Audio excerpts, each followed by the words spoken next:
I think this should be frightening considering what we know is happening to sleep in our education populations right now. Just to frame that in context, it would be the difference between acing an exam and failing it miserably, 40%.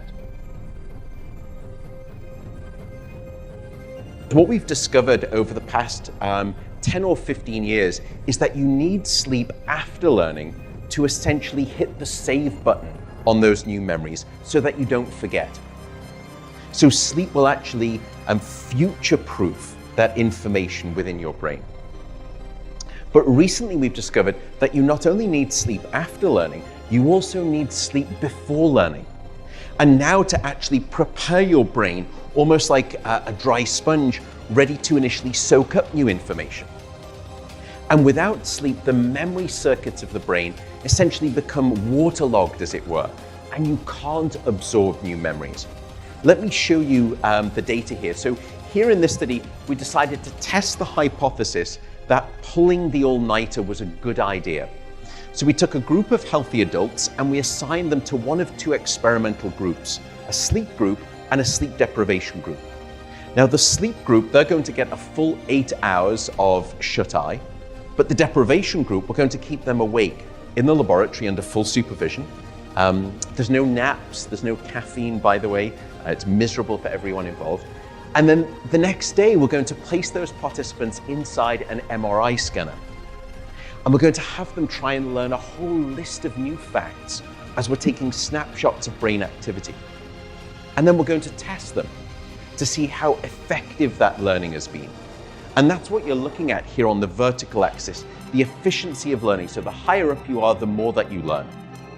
And when you put those two groups head to head, what you find is a quite significant 40% deficit in the ability of the brain to make new memories without sleep. I think this should be frightening considering what we know is happening to sleep in our education populations right now. Just to frame that in context, it would be the difference between acing an exam and failing it miserably, 40%.